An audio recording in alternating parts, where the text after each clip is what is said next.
안녕하세요, 서울대 깡쌤입니다. 오늘 이 시간에는요, 데이터 사이언스 대학원을 내가 지원해야 되는지 아니면 인공지능 대학원을 내가 지원해야 되는지 어디가 과연 나한테 잘 맞을까요? 이런 질문이요, 저한테 너무 많이 오셔서 오늘 이 영상으로 해결해 드리고자 촬영을 하게 되었습니다.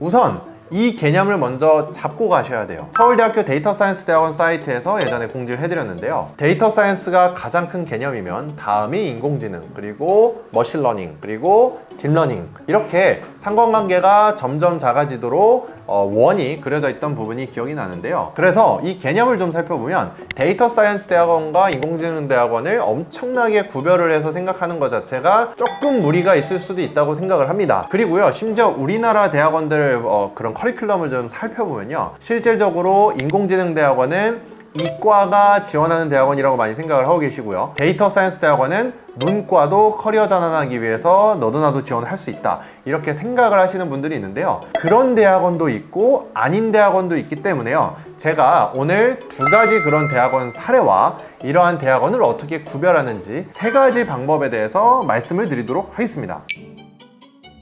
먼저 대표적으로 대학원의 사례를 먼저 보면서 말씀을 드릴게요. 두 가지가 있는데요, 첫 번째는 서울대 데이터 사이언스 대학원입니다. 서울대 데이터 사이언스 대학원, 제가 정말 오래전부터 많이 케어를 했었고 합격을 했었고, 지금 이 시기에 우선 선발 혹은 1차 선발 해서 면접을 준비한 학생들 모두 다수의 학생들을 좀 케어를 하고 있는데요, 과거 같은 경우에는요, 학벌이 좋고 문과분이신데 대기업에 가셔서 1, 2년 혹은 3, 4년 있다가 바로 준비를 거의 많이 안 하시고 데이터나 통계나 수학이나 인공지능 혹은 코딩에 대한 공부를 안 하시고 지원을 하셔서 합격했던 사례들이 많이 있는데요, 사실 제가 다른 영상에서도 다뤘지만 올해 초부터는 이러한 양상이 많이 바뀌게 되었습니다. 심지어 학부가 서울대, 연세대, 고려대 혹은 서성한이다 하더라도요, 단순하게 내가 그냥 일반 완전 비전공자에 관련된 경험이 없는 분들은요, 서류에서 탈락하셨던 분들도 상당히 많습니다. 그러면 내가 이러한 대학원을 준비할 때 혹시 이런 탈락했던 사례 좀 많이 있지 않을까 라고 생각을 하면요, 그럼에도 불구하고 본인이 지원을 하시겠다고 하면 저는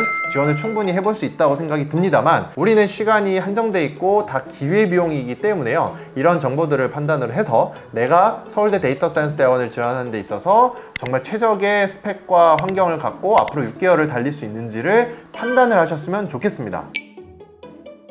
그리고 조금 더 말씀을 드리면요, 서울대 데이터 사이언스 대학원 교수님들 한번 명단을 보시면요, 컴퓨터공학 전공 교수님들이 상당히 많습니다. 물론 다른 전공 교수님들도 있지만 상대적 비율로 컴퓨터공학 교수님들이 많고, 머신러닝, 그 다음 비전, 자이너처리 등 이런 AI 관련된 연구를 하시는 교수님들이 정말 많이 있기 때문에요, 아예 지식이 없는 상태에서 그걸 처음 배우고자 가고자 하신다면 과거에 비해서는 상당히 힘들 수도 있다. 물론 첫 학기가 바로 연구실에 가서 연구를 하는 건 아니란 건 아실 거예요. 두 번째 학기부터 연구실 배치가 돼서 이런 건 있지만요, 이제는 관련된 전공 부분이 충분히 준비가 되어 있으셔야 되고 학과 적합성도 많이 본다 라는 부분을 보면 서울대 대사가 과연 내가 문과에 관련 경험이 없는 사람이 적합할까, 합격하는데 유리할 수 있을까 라는 부분에 대해서는 판단을 하셨으면 좋겠습니다. 두 번째는요, 데이터나 AI 관련된 경험이 없는 분들도 지원하시고 합격에 수월했던 학과도 말씀드리겠습니다. 그건 바로 고려대학교 통계학과의 어플라이드 데이터 애널리틱스 전공이에요. 이 대학원 전공도 사실 생긴 지가 얼마 안 됐습니다. 생겼던 첫 때부터 저는 같이 했었고요, 여기 모집 요강을 제가 한번 좀 같이 살펴보시면요, 세 가지가 좀 있네요. 비전공자를 위한 국내 유일의 데이터 사이언티스트 양성 석사 프로그램, 그리고 과기부 데이터 사이언스 융합 인재 양성 사업 지원 프로그램, 그리고 실무형 인재 양성을 위한 캡스톤 프로젝트 운영.